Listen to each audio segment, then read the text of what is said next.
I'm Jane Applegath. This is the Epic Vision Zone. What if unplugging from the grind and plugging into nature was the most radical move for your business?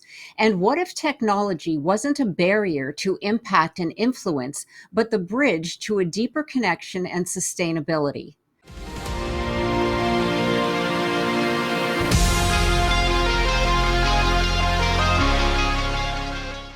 Today's guest is a powerhouse at the intersection of entrepreneurship, mental health, and innovation.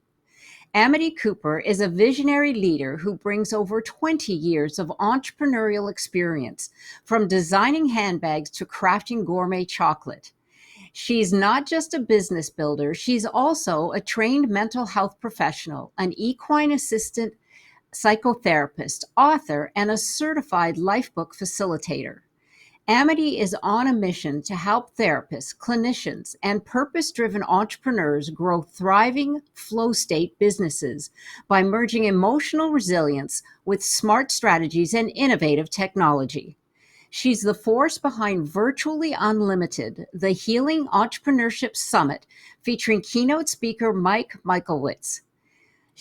Her upcoming book, Healing Entrepreneurship, along with her signature programs, are blueprints for scaling your impact and growing your mission without burnout or sellout.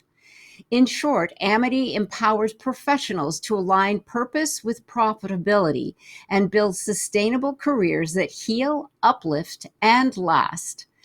And when she's not coaching change makers, you'll find her between Denver and San Diego with her husband, two kids, two horses, and her loyal English shepherd, Bo. Welcome, Amity. Thank you so much for joining us here today. Oh, Jane, thank you for that lovely introduction. It's a pleasure to be with you today. Well, it's all you, and it's a pleasure to have you. Oh my gosh, we were just chatting offline prior to getting on here, and Amity and I have so much in common with our journeys and where we've come from. So I can't wait to delve in. I feel like we're best friends already. So here we go. Same, Yeah, same. wonderful. Well, from handbag lines to healing summits, what's the surprising thread that connects all of your ventures, and how has that shaped the way that you now empower others to scale without burnout? Oh my gosh, it is a great question. And I think if many of us who are probably listening right now, this idea of finding that golden thread of Mm. continuity in our lives and our careers is always up and front and center for us. And for me, I think what really has, if I reflect back on this journey that I've been on, is that I'm always a creative spirit, and I'm looking to find a way to solve a solution or to bring beauty to the world, in whatever sort of capacity there was available to me. I kind of jumped in full feet in, like I just dunked myself into that process. And it started with the handbags. I had a inkling of an idea, I had a crazy idea, and I took it all the way to market, and then I did it again and again and again. And I found that I like the stimulation. I like the creative process of discovering something new and nuanced in every venture. And so that's kind of what led me into the work that I do now. So yes, I think that's the Yeah, biggest thing. I love that. The golden thread. Oh my gosh. And in your case, and in mine as well, it's creativity. Because Mhm. even though, we might be, in your case it was the handbag, and most likely the chocolates as well, and what you do today. In my case it was financial, but I was also at that point writing marketing pieces for my clients and for the industry, way back when it wasn't so compliance heavy. It's always been compliance heavy, but back then it was more acceptable, but there was creativity there. And so it's finding that golden thread in our that aligns with our who we are today. That is, I Mhm. think, what we're all on a quest to discover. So thank Absolutely. you so much for that. I can resonate with that exactly. So what's the boldest risk then that you've taken in your career, and what did it teach you about purpose and profit? Oh my gosh. I think the first I think that what comes to mind first and foremost is, entrepreneurs are built differently from that of a technician or somebody who is on a path to on the corporate ladder of sorts. Finding and following your authentic vision path forward takes a certain kind of orientation and a view of the world that is very, very different from somebody that just goes and not to denote it or demean it in any way. It's just different of this path that you choose. And so I think I came out wired as an entrepreneur, as a hustler, as somebody who is an idea creator, promoter, marketer. And I think that really has set me apart as sort of a bold innovator. Right. Was there anyone in your family? Was there a family influence there, maybe? I Oh, was just yes, for thinking. sure. Ah, I yeah, if when I look back at my family of origin, my parents were entrepreneurs and small business owners themselves, and I think I started working, finding odd jobs and doing whatever I could that would give me a sense of independence and autonomy. I think that is another key factor when you are talking about entrepreneurship in general, is like we want a sense of control over our lives and our purpose. And autonomy is essential to that mix, that successful mix of a combination of skill sets that we have. So, yes, I learned that from my parents for sure. wonderful. Yeah, I thought there might be something because very much so in my family as well. But there's usually that inkling, and everybody takes their path. But I love that, the sense of autonomy and independence, because that's what it does teach you, definitely from a young age. Well, thank you for that insight. So, between gourmet chocolate and mental health summits, do your clients ever ask you, wait a minute, what exactly do you do for a living? How do you Where answer did that question? it come from? Yes, quite often. I'll give you a little bit of a background, a backstory to this. So, just at the turn, I think it was around 2014, 2015. I basically have been running and pushing my wares.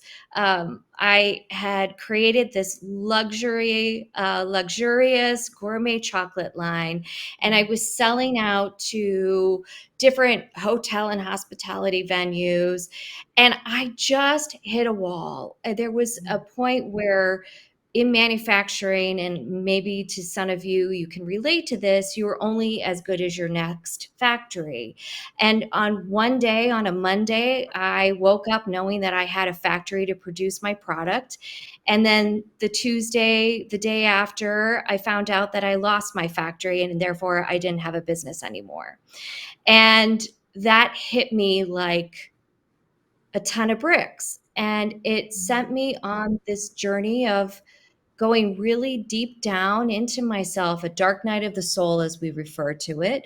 We're figuring out where the hustle and the purpose and the externally driven motivations weren't enough anymore for me. And I realized that I needed to take a turn inwards and downwards to really find what sparked me again and bringing me to that point, even to my knees, of just understanding that all the things on the outside are wonderful and beneficial to you. But if it doesn't align with an internal purpose and passion, then you're going to be questioning and you're going to be where I was on the floor crying, Mm. unsure about where to go next. And so that journey took me back to school to get a second master's in mental health counseling. And I've been on that journey ever since. So it is quite a ride, but that's how chocolate got me to the couch, I guess. My gosh, that's funny how chocolate got me to the couch. Great title. Oh my Lord. Yes, Yeah. I could see that. Oh my gosh, that must have been devastating. You couldn't find another manufacturer. I'm now just curious. It was just Yeah. done. It was just done. And in some ways, I think life has a really interesting way Mhm. of just, if you're off track, if you're off the path, it has a funny way. It's very direct, it's impartial. It puts you back where you need to be. And I definitely had a course correction at that point. That's 10 years ago. So no Wow. regret. Yeah, it was the universe. That was your Yeah, message. And it was it felt brutal. like that. Hmm. Yeah. Wow. Well, thank you for sharing that story because that is really a way of showing how we can take a situation and we can make it our suffering, or we can turn it around and have it for a growth experience. Yeah, it's not why does this always happen to me? It's what is the message it's trying to give me? And Yeah, I'm that's sure in your own experience and mhm. clearly on your own path of career journey, there are moments where you, like we were saying before, this idea of like the suit doesn't fit, the ideals, the paradigm, or whatever that we've been living in, and just doesn't align anymore. And for many of us, and I know that we'll probably get deeper into this, but midlife is usually that crux in which Mm, the decisions need to be made and adjusted. And we can talk about that a little bit more if you'd like. But in general, this is what happens. And we're given this opportunity, like you said, it's to take what we've learned and to apply it. And if we give ourselves some grace and some time, we can usually come out on the other side a little bit stronger, a little bit more fortified to handle the mm, hard stuff moving right. forward. Mm. And to handle the heart stuff. Yes. Yes. Yeah. For sure. Yeah, absolutely. Well, speaking of that, why do you think then that so many high achievers hit the wall or feel stuck and unfulfilled in mid-career? Is it Well, what we were just talking about? yeah, I think it's that is a complex and sort of interwoven state of experience right now. I If we was to reflect on and bring up sort of the way our career trajectories, sorry, sometimes I get stumbled on my words there, but how our trajectories have sort of propelled us forward in the last 30 years, the whole idea of working life has changed drastically. I Mhm. mean, this relates specifically to the kind of company that you're now running and operating. I mean, think about it. You started out as a stockbroker and you were expected to be in that career for 25 plus years. That was your trajectory that was given to you. You signed up for that. Well, I think a Mhm. lot of people today are realizing, and probably with the onset of COVID and all the other things and all the uncertainties that we have in life, we realize now, and the data suggests that we have, as working adults, we can go through 7 to 12 different iterations of our career experience. So staying in that one job for 30 years and getting the watch at retirement is not on the horizon for all of us and our peers and our colleagues.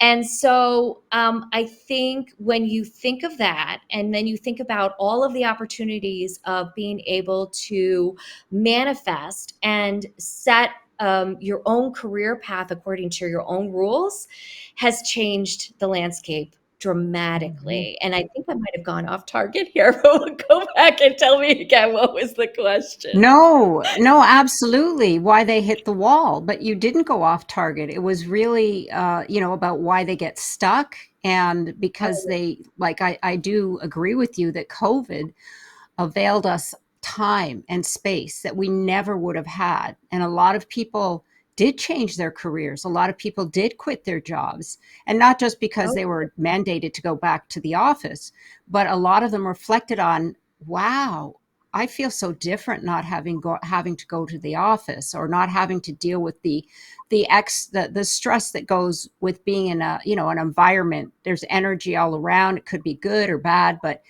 absolutely, I agree 100%. And we're also learning more about listening to who we really are, and understanding more of that mysticism, as if you want to put it that way, because the ancients have known all this, but science now is proving what they always knew. So I think there's a combination of all that, just like I'm fascinated with your equine assisted psychotherapy, Yeah, because I do believe horses are very magical, but we'll get into that.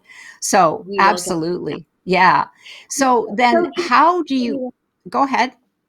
no, I was just going to say, just to add to your point, is we experienced shortly after COVID, we had the Great Resignation, and I think it was over 400,000 people resigned from Mhm. their posts, and they just sat in their chairs and were home and able to sit with themselves, and they figured that, okay, something's got to change. The world is changing rapidly. Mhm. I don't know what's coming, so I want to make the best of it. But back into this, back into this idea of midlife crisis, I think that it is a natural developmental marker that we experience, and we're blessed to experience, because we're living not just to 45, 50 years old today. We have the opportunity to live to 100 and well beyond that. And when you start to wonder that, and you calculate the fact that we spend 2/3 of our life living and awake and working and doing something, don't we want to Mhm. make it the best thing and the best use of our time ever?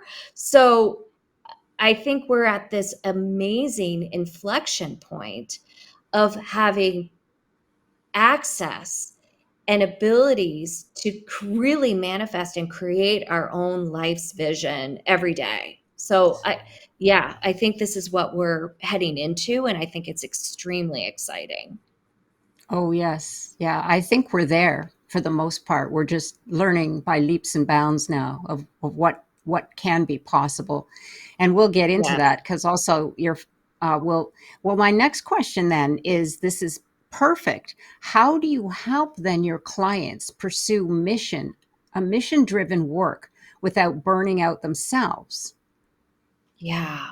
It's a really good question, and I think it's top of mind for everybody, just because you have the ability to control your schedule, choose the clients that you want to work with, choose the type of organization that you want to be in line with. There's so much choice available to us. It still comes down to managing that, and we don't want to work just for more productivity and work, because that's pointless. So we always have to manage and titrate between balancing what a very clear with a clear mission and vision in mind, so that we're always aiming for that North Star in all of us, and then managing our time and our mind and our bodies. And burnout is just a symptom of this dysregulation and something that is off and unaligned. And that is a cue for us to pay attention, to get back to the core center piece of where we sit, like where we sit in stillness, where we sit with awareness, mindfulness, all of those factors that we could talk about if you would like. But in general, when I work with clients specifically, I try to do along the same lines of my own journey of doing that deep work, that deep dive into figuring out who we are, what we align with, what our values are, what our character strengths are, in fact, and making sure that all of our visions and our strategies align with those, because those are what's going to be Mm, driving the bus forward. right. Yes, absolutely. How your strengths align with what you're doing. And yes, that's so important, because number one, a lot of us haven't given ourselves the time to even reflect on our strengths. So I often say, ask a friend or a colleague, what they feel you do best, because our idea of our strengths could be totally different than someone else's. But you're right, you need to align with those. So just spot on. Absolutely. Yeah. Yeah. Yes. I think you have to be able uh, to be to handle the tension, right? Mm. To handle the tension and pressure test whatever ideas or thoughts or beliefs that you have.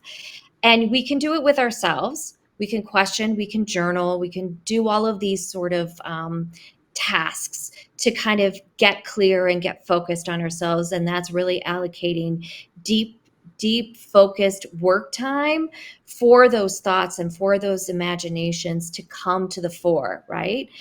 But you also have to be able, again, titrating back and forth between the internal work that you're doing and the external expectations that are out there. So Mm. definitely going back and talking to and speaking to your colleagues, your friends, and getting some feedback is important for all of us. If we're going to grow ourselves and our businesses, you need that reflection to know if you're on the Yes. right track or not.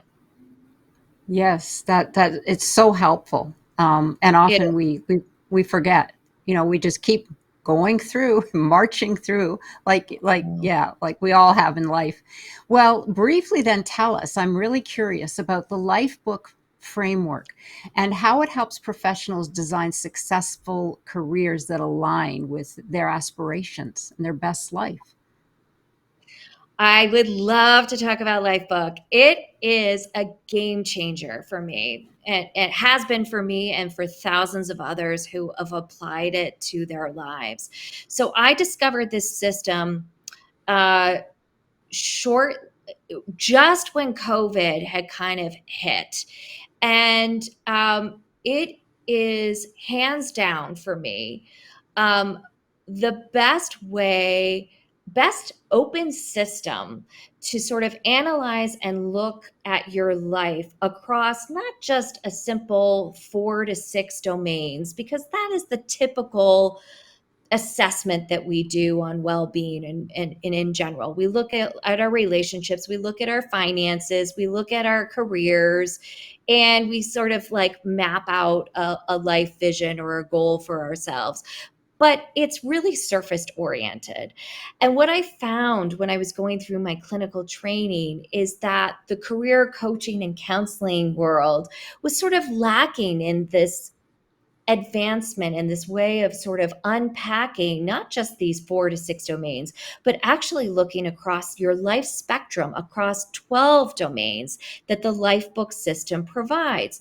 So you start by looking at your health and fitness. And so much of that Mm. is up and center for us right now when we're talking about the advancements in nanotechnologies. And we're looking and exploring this option of longevity, right? So figuring out like if we're in this body and this is carrying us through to 100 plus years of existence, we want to make sure that it is a fine-tuned, well-oiled machine. So we're looking at our health and fitness, we're looking at our moral latitude, we're looking at our character strengths, we're looking at our our our spiritual life, our parenting life, our careers and our finances, and then our relationships. Like how we engage not only with our children, if we have children, or our particular spouses, our partners, and how we interact with our parents. Like we're just putting this all in to this manifesto that we're writing out together, and it takes you through 4 essential questions through each of these domains so that you come away with this guidebook. It's 100-page guidebook to living your life according to your rules. And I could go on. I get really giddy when I start talking about it because I think it's so fantastic. Yeah, and it's doing the work. Like, It's that's doing that's giving yourself the space to sit down and do the work, because yeah. that's we never avail ourselves of the reflection. we get on the wheel and we just keep going and going, and okay, we have a hiccup, so then we maybe go to the doctor, get something, or go on vacation and then come back and get back on the wheel. But this Yeah. is yeah, it sounds amazing.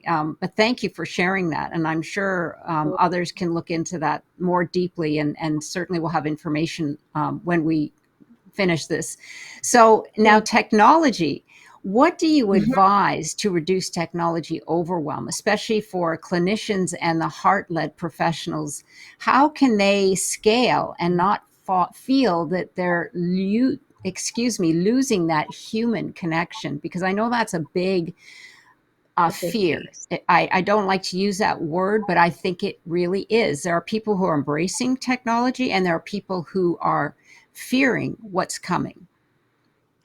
I think the disconnect there for most of us is that we see this exponential, we physically are reacting to this incredible surge of innovation that has been speeding ahead for the last 25 years. And I think with the onset, at least in the last three, if I were to put a pin in it, really, with the onset of ChatGPT and AI developments and this interaction and this interrelationship between algorithms and large language model usage with our everyday productivity and what we do in our businesses and our lives, is just it it becomes overwhelming, and Mm-hmm. we feel like we're sort of disintegrating into zeros and ones and numbers. Like, our all of our lives are so intermeshed with our devices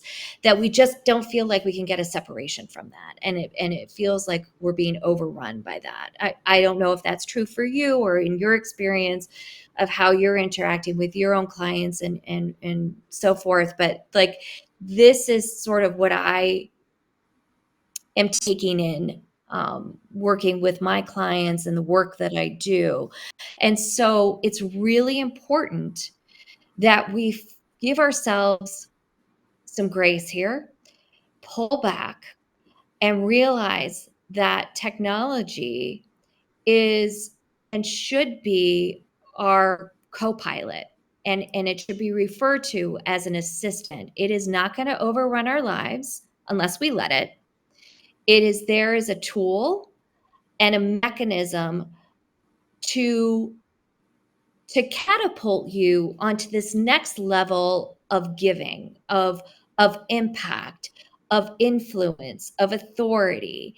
And speaking specifically to my fellow, healers and way showers out there, this is something that we all need to embrace and learn to integrate into our lives.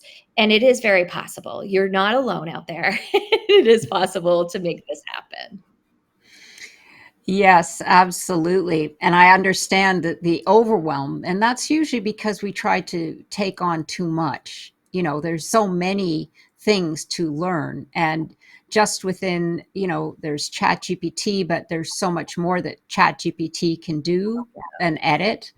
There's Midjourney that can, I mean, there's so many systems that are coming to the surface, but they can be fun and really exciting, but we just need to take it a little bite at a time, because if you're Agreed. not in that world, and we're not of the generation that grew up with tablets and phones, which I think is can be very dangerous too, because I see Mhm. very young little children just mesmerized by their tablets, and they just don't want to play, they don't want to go out in nature, and it's just not healthy.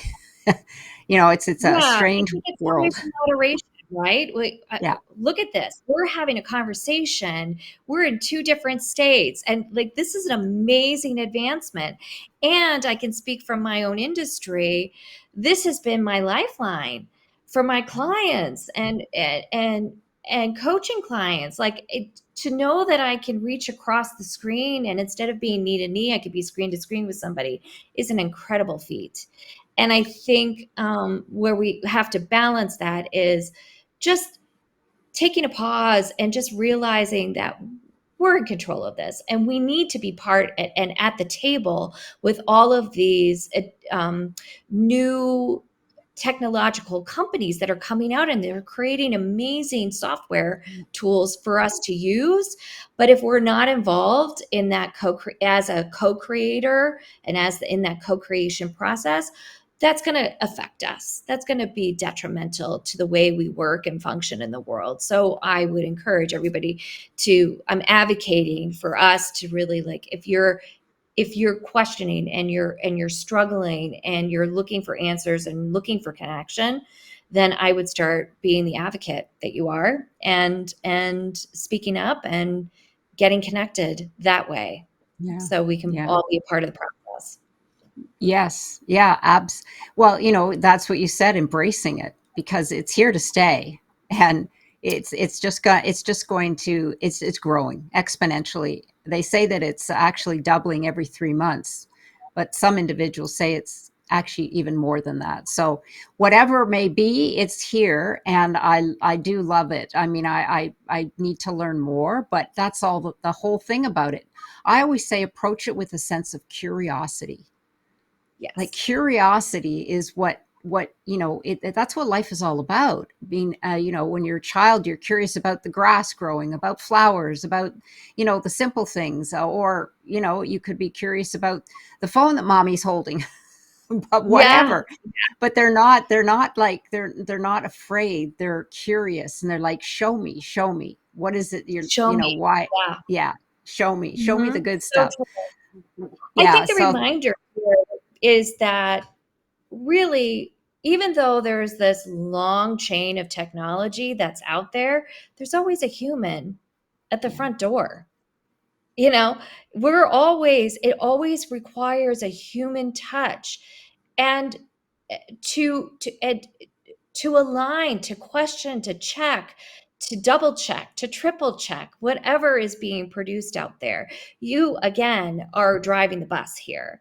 And the technology is going to continue to replicate and exponentially change the way we interact with each other and the world, but we're still in charge here.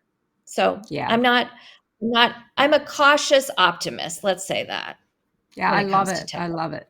We need to be. I mean, that's life. If you're not optimistic, you're the opposite, and that is where you get really stuck. Like you said, it can So bring you true. down. But well, moving on here then, success redefined. You talk about redefining success, and we've got some outdated versions of what success is. So do you see most people clinging to what the alternative is? Like, how do you define success today for your clients? So, good question. I think it really goes back to some of the earlier points that I've made. I think in this wildly transformative transitional period of time we're experiencing right now, what is successful is not really coming from the outside anymore. It is as doctrine, as dogma, and you can read into that however you want.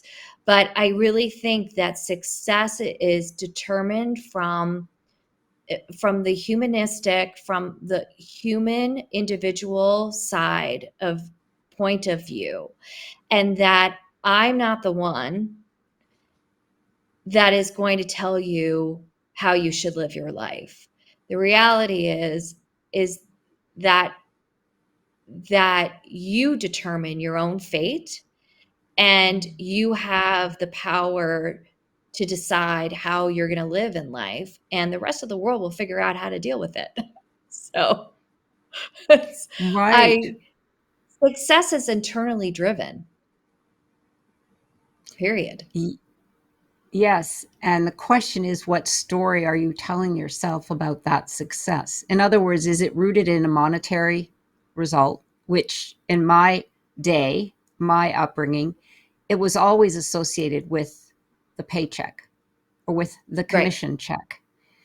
But today, because we are evolving and learning much more about the humanness and the power that we have, it's not just about the paycheck or even about the paycheck. It's about the authenticity. It's about the energy that you bring to the room. It's about the vision, the creativity that you can see that others can't, but that you can guide others to that. There's so much more to the word success, and I'm so glad it's changing because, like I Me said, too. in the old days, it was like, well, you don't have a big house, and I don't associate success, and don't get me thinking that it's the house and it's the cars, but that's been a societal thing for many years, and the degrees and the awards. I mean, that's been something that's something we would chase as well. I mean, All the time. all the Yeah. time. Yeah. So Yeah. um absolutely, and people now are getting I more think attuned. mhm. I think Yeah. there's a yearning for authenticity in Mm. experience and an inner knowing, and that is the richness in life. And don't get me wrong, I mean, we know we have the studies that show that once you reach a certain financial ceiling, and I think it's around $75,000 a year, making the money is not our intrinsic driver anymore. I mean, if we Mm. refer to Maslow's hierarchy of needs here, it's striving for peak experience and evolution of ourselves. And so Mhm. success then goes off the charts. It's not on that pyramid anymore. It's on your own track. And the money is just the added benefit. And I'm Mhm. not knocking it because it's wonderful and we need it to survive. And it validates and it gives us a measure to judge by, but it's not the end all be all. And I think you and I are both saying that. Right. Yes. That's it's so true today. So then, from crisis to calm, what advice do you give clients to help them transform moments of crisis into opportunities? Another great question. And um, well, I think crisis is all a subjective experience.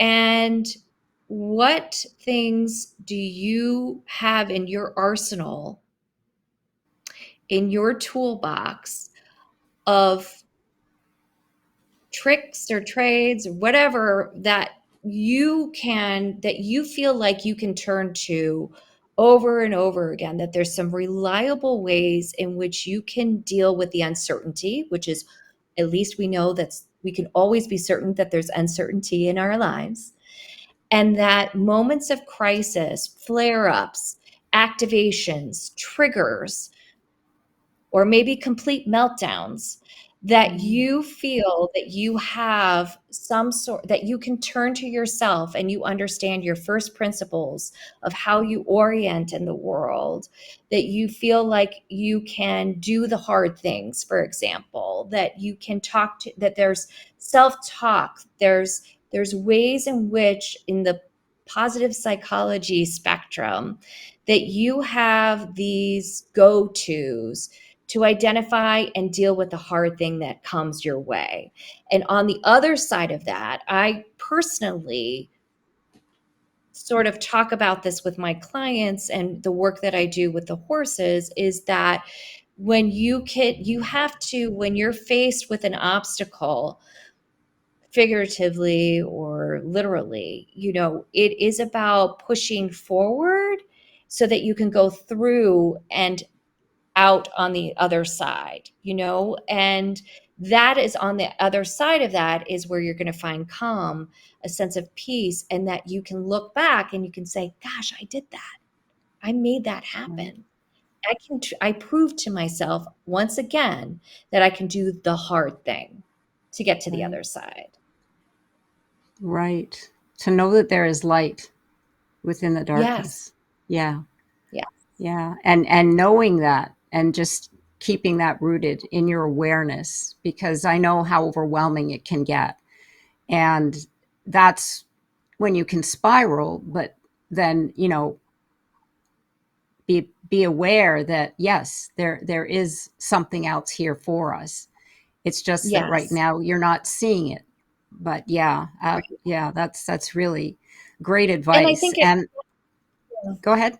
uh, sort of knowing and building up, again, I spoke of this arsenal, this toolkit of sorts that you prepare, that there's ways in which that like maybe in that moment of crisis that you're in, you tend to cave, you tend to want to go Mm, inwards, and that is fine, that is your way. But that you also have those resources, that you can call upon friends, that there's certain people that you can turn to right away for that added support and guidance, or just a sounding board. They don't have to solve your problem, but you know that you have somebody to turn to, that there's a community, that you have all of your recovery tools in place when it comes to, speaking of like mm, exercise, diet, making sure that you're taking care of your body and your mind and your spirit. So these are things that, if you say to yourself, I know I have some things, but I'm a little like, oh, maybe this couldn't be strong enough.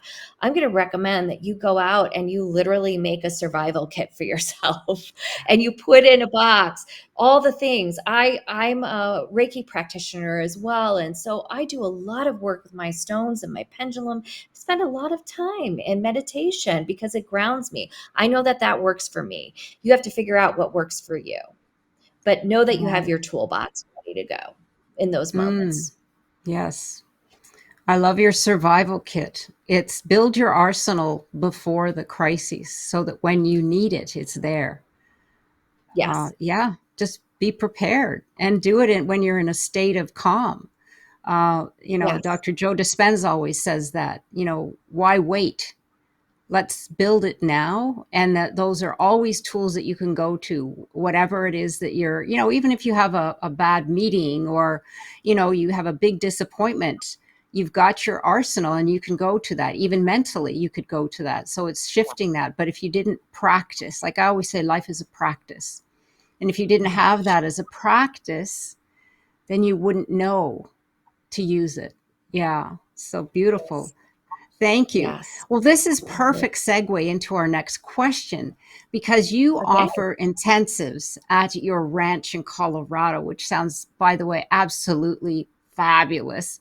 So I what can't wait to hang happens? Oh my gosh. Yeah.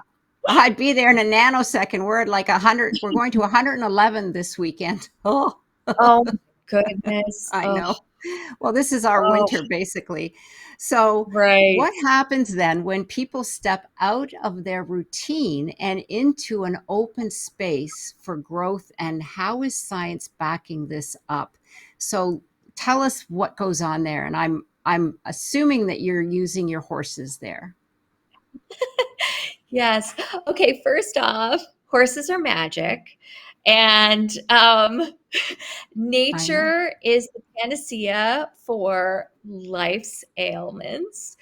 I have discovered that, or I've been reminded of that every day. So um, back in 2023, I had well, we all were sort of coming up and being bruised by the COVID experience. And I really, really struggled to launch my private practice because although I was virtually connected and I was coaching clients online, the magic for me happens when I'm out in a field with a horse because I'm a trained equine therapist. And like manufacturing, you're only as good as your next factory. Well, as an equine therapist, you're only as good as your next barn. So I really struggled to find a place to set up shop out of. Well, in 2023, I ended up purchasing a property about 50 minutes southeast of Denver here, and I have since built this up and expanded it to offer equine programs and intensives and retreats.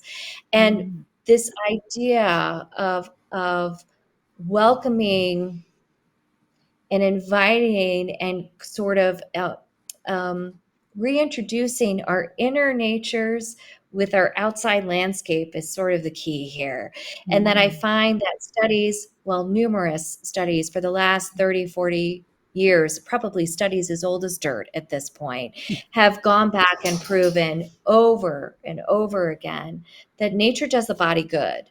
And that Yeah. simple things of just staring and looking at a plant for 20 minutes, or just taking a walk with your dog, or just staring off into space, bird watching, whatever it may be, allowing that landscape to wash over you has a physiological positive reaction.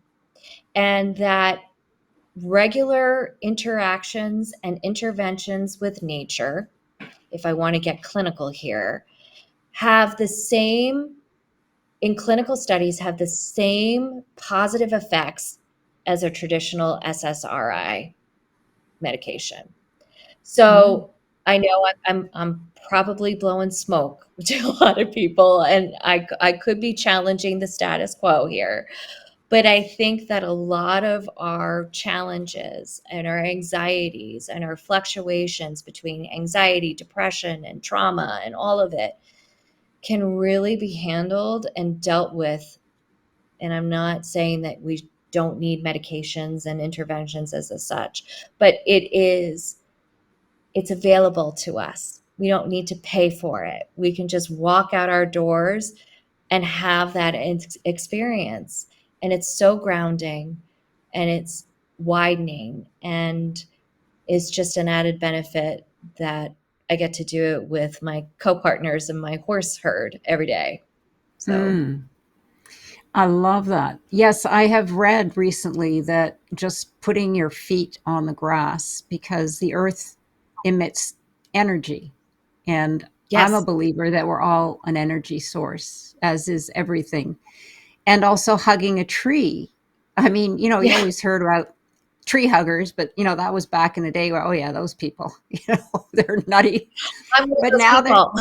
yeah, I yeah. am. I'm a And teenager. and I'm the and same with now them. they're proving that by the trees actually emit a certain energy or frequency that aligns with Yes. something within Mhm. us. And so this is the science that's now telling us that we didn't know. But all, like, I always go back to the ancients, because they knew all this stuff. They They just didn't did. know how to put it in our language. It's often said that science is what makes us make sense of the mysticism of what Yes. was in the past. So that being said, give me a little insight into the work with the horses and why horses are such powerful companions for personal growth. Oh, I love this question. Um, so horses offer a conduit. They offer, I'm going to go back to that golden thread connection again, that image of of connection to the landscape.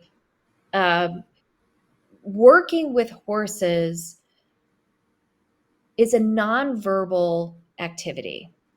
Mhm. And a lot of our frustrations and our inner agitations is this voice constantly circulating in our head. It's this record that doesn't stop. We're worrying about the past, we're regretting the past, and we're struggling because we're worried about the future and what could and might and should happen. And we struggle with just being here now. And Mhm. when you come into close and personal contact with a 1,000-pound animal like a horse, things slow down. Things bring you right here to the edge of the moment. And all of that craziness, all of that busyness and anxiety and fear and self obsession sort of trickles away. And what you're left with is your heart rate begins to slow, your breath deepens, your eyes, along with the horse, softens. Call it the Mm. soft eye gaze. And if you actually reach out and touch the horse emits an energetic field that can stretch out at least 10 feet around you and envelop you. And so that you two are cocooned together in this liminal space of experience, and magic happens there. And Mm. we find that individuals who have been suffering from anywhere from addictions, anxiety, PTSD, the litany of disorders and trauma is endless. But when they come into close contact with these animals, things change, miracles happen. And I'm not saying that it is an instantaneous cure, but that continued process of interaction and engagement shortens recovery, brings life-changing alterations in the way you do your life Mm. happen. And it's Right. so powerful. It's an amazing work of Mm. modality. Yes. They sense your energy, They I've do. heard. And They if do. you approach a horse, that's why they've said, don't be afraid. Like, this is when you're taking riding lessons, or this was way back when I was younger. A horse will sense your fear. Well, another way to put that is it senses your energy. And it's been Yeah. said because they're prey animals, they're very attuned to the energy around them. And like you said, when you approach this 1,000+ pound animal, you just have a tendency, at least I do, because funny enough, there were a couple of really beautiful horses at the open market last weekend. We go to the farmer's market. Oh, how And they were nice. they were police horses, and they were Oh, gorgeous. They were huge. They were way more than 1,000 pounds, but just absolutely oh yeah. gorgeous. There were two of them there with the riders, the police. And I said, and you're right. I never thought of it, but my body slowed down, my heart rate, and one of it was because this is a big animal. I'm not going to approach it like, whoa, let me pet it like a dog. You might just come up to a dog and give it a nice little pet. And I kindly asked one of the officers, I said, can I pet the horse? And he said, yes, just on the side of his shoulder, where Yeah. his shoulder would be. And, and they were very, the horses are very docile. I mean, they've been trained and whatnot. But what you said about the heart rate and about the connection, and I felt myself just being really calm around the horse. And Yeah. now that you say all that, I was making myself be calm because I wanted to be I wanted to be gentle with it, because I Mhm. love horses. And I'm learning more about there's a woman in South Africa that actually uses horses in her massage therapy in a big open field. Oh, I think I And know the woman. Oh, oh, do you? yes. Yeah, you've seen her Oh, online. And she mhm. does energy healing, but the horses come and they're around the table, whichever horse, feels called to the patient. But yeah, I'm with you. I mean, they're just Oh, amazing. yeah. Yeah. And the science and the data supports this. I mean, there's Mm-hmm. been numerous historical studies, meta studies that have included this animal human bond. And they've been Right. looking at this across the spectrum, specifically in dogs. And now the body of literature is coming forward in the last 15 years, and there's all these advancements. The more we know about our neurobiology, the more we know and understand about the chemical interchange that happens, and what you're speaking about, how you're like just reflecting that the heart rate drops, the feeling, a sense of calmness that Mm-hmm. washes over you. That's called entrainment.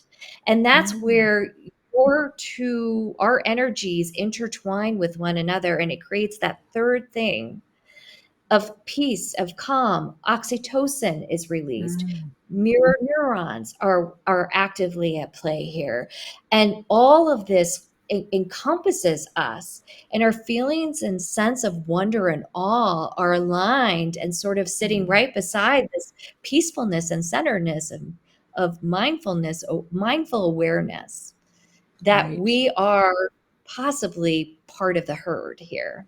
Mm. And that's all horses want to do. They just want to cuddle up next to you. They want to know, are you with me or are you not? If you're not interested, I'll go do something else. But if you're interested, I would love to be up close and personal with you. So Right. that's been my Yeah. experience. No, I love it. And I'll just say one other thing. It's funny because I never knew horses would lie down and you could put their head on your lap. I'd never seen that till recently because, of the internet. But I was just like, wow, look at that. It's like a ginormous dog. Only you just fit his head on your lap. I mean, I was just like, I I was know, shocked, I but know. I was like, oh, that's so beautiful. But anyway, I love that work that you do, and certainly it's so enlightening and something that everybody should experience. And I know it gets scary for some people because they are big animals, but you just have to. That's great because it you have to practice attuning to the fact that they're not here to hurt you. They're here to be your friend, even though they're big. And again, But that's my role. I'm a facilitator. I'm a guide, mm, and your ally as a practitioner. And that is the way I want it. If I could just, I want to spread the horsey love. Like I just want everybody to come and have this experience because it's so profound. And I've seen it time and time again, and my own experience of just of having these animals in my life, and that is the beauty of this work. And it's not for everybody, that is for mm, sure. And but there's all different sizes of horses. So if right, maybe it's the big draft is not your friend. Maybe the little mini or the Shetland pony is an option for you. So there's a world out there that is waiting and wanting you to come and visit. yes, absolutely, yes, and you're right. They do have the little horses as well. The minis, and just on one other note, that they actually at some place here in the United States they take them into the hospitals. The little guys, they're trained and they're for Yes. patient healing, just like they take dogs in. But in this place, they Yes. have the miniature horses that have been trained, and I'm like, think this is great. And there's one place in Europe where they actually take the big horse in before I've people have seen, surgery. Have you seen that? yeah, Yeah. So we're I coming have. around. We're coming around. We So that's are. the We yeah. are. We're It's getting it's it. We're getting fascinating. Yeah. We'll just have a surgery room in a barn. That's all you need. And you'll be it. Wouldn't guaranteed a that be perfect surgery. Oh Yeah. my goodness. Oh Well, my tell us some more then here about your book, which I'm really interested. You call it The Healing Entrepreneurship. Tell us about your book and when we can expect to have it coming out. Yes. Well, my publishing date, my launch date is for the end of this year, so Mm, late fourth quarter of 2025. And the healing entrepreneurship here we go. The healing entrepreneurship movement really took hold for me in November of 2020 when I launched my virtual summit. I was struck by how scared and frazzled and overwhelmed all of my peers and colleagues were mm, moving again from knee to knee to screen to screen, being mhm, forced to do that and feeling utterly ill prepared for what was happening at telehealth, Zoom. I mean, they didn't understand those words. I mean, it was like a foreign language to them.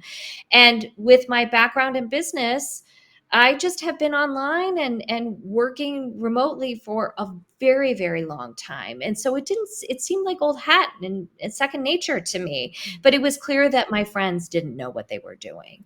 And mhm, so that sort of was the impetus to bring along and to bring to the fore to talk about these three intersections that I have seen changing the landscape of mental health. So we have the mental health industry at large, which is every day is being disrupted by these mhm, new technologies that we've been talking about and mentioning and exponentially. And then there's also this piece of what is entrepreneurship? That too has been changed and rewritten over and over again by every new generation of people that are coming into the workforce. And so I wanted talk about all of these three things as a convergence of change that's happening. And I continue to do that through my professional development company called Clinical Career Collective.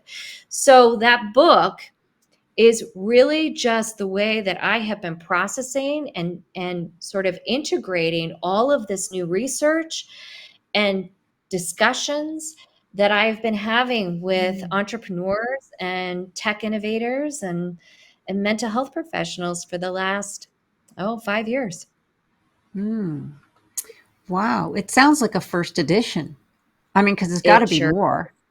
Because things are changing. Yeah. rapidly. But I really Yeah. wanted to explore and I wanted to suggest to clinicians out there that you don't have to stay and play small anymore. The Mm. world is waiting for you and your services.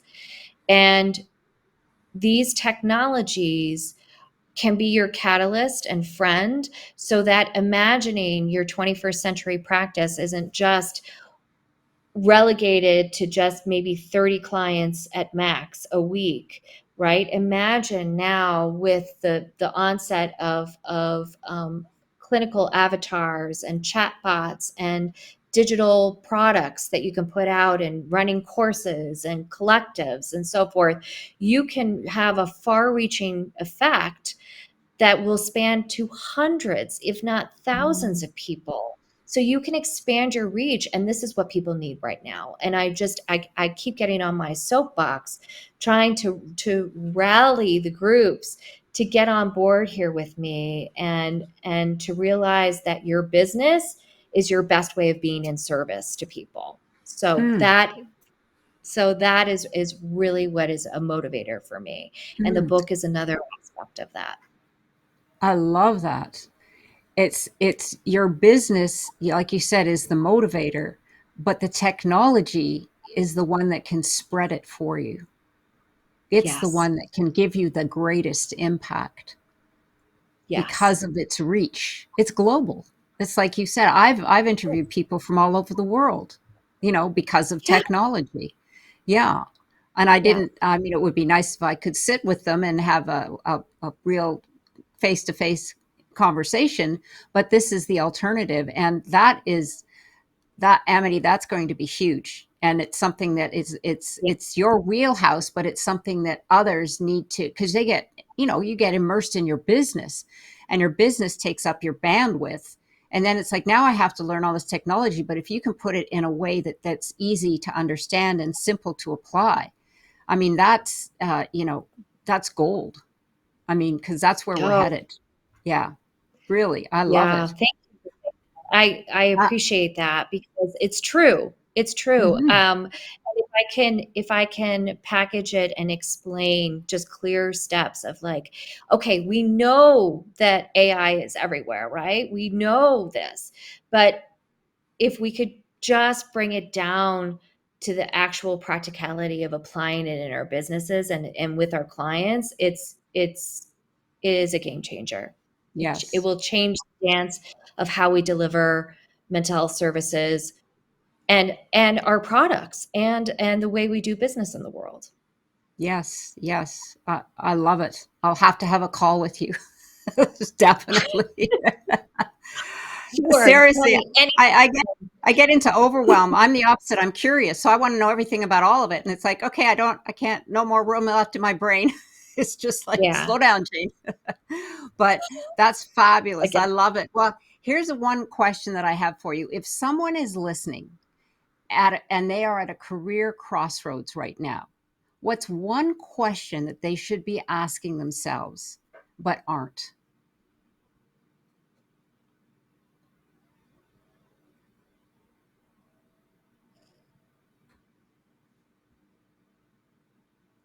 I'm pausing because I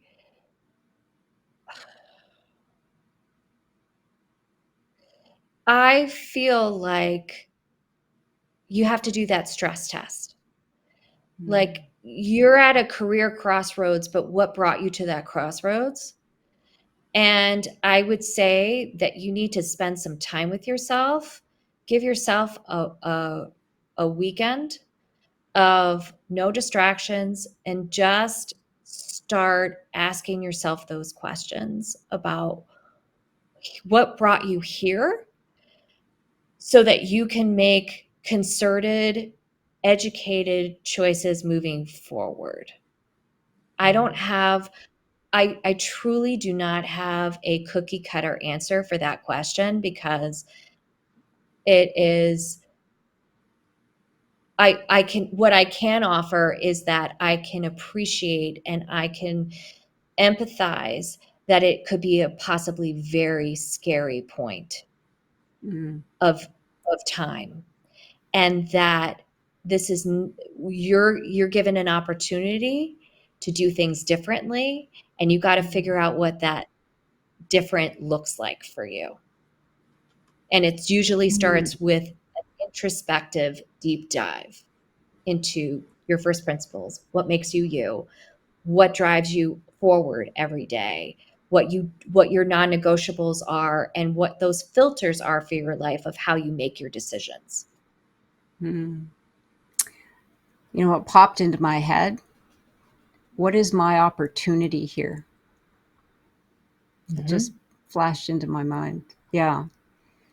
Like that's the question. Why, the question is, what is God or the universe or whomever trying to tell me? What's the message here? Mm-hmm. Yeah, Mm-hmm. absolutely. Well, thank you for that. And if you could have one message for every professional and entrepreneur and put it on their wall, what would it say? Okay. um, Message.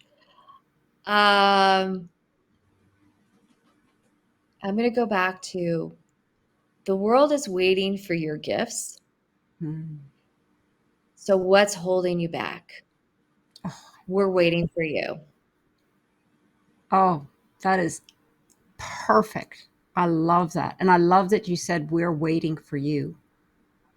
Yes, I love that. Thank you. That's Oh, perfect. I love it. Put that in your book at the will beginning. do. Definitely. So, how do people discover more about your services and resources, Amity? And we'll have this all in the bio pages as well. Sure. I think the best way to find out everything that I'm doing is to check out my namesake website. It's amitycooper.com. And I pretty much put like the kitchen sink up there. So everything about my professional development company, my counseling and coaching practice, and my ranch. So you can find Mm, me that way. okay, perfect. And like I said, we'll have that all available. And because we're here on the Epic Vision Zone, I have one last question for you, Amity, and that is if your life were an epic story, what would the title be? I actually have that written down. Oh, the wild road home. Mm, I love that. Oh my gosh, I would read that. That's just a fabulous title. The Wild Road Home. Perfect. Absolutely. I love it. Thank you. Well, thank you again, Amity, for joining us here today. And once again, for information and to connect with Amity, you can go to the Epic Vision Zone bio pages where you will find all of her social media and direct contact information. And be sure to follow me on Instagram at Jane Applegath and look me up at janeapplegath.com. And like and subscribe to my YouTube channel, The Epic Vision Zone, also on iTunes, Spotify, and all streaming services. Sending you much love and gratitude. This is the Epic Vision Zone, the ultimate source for extraordinary transformations.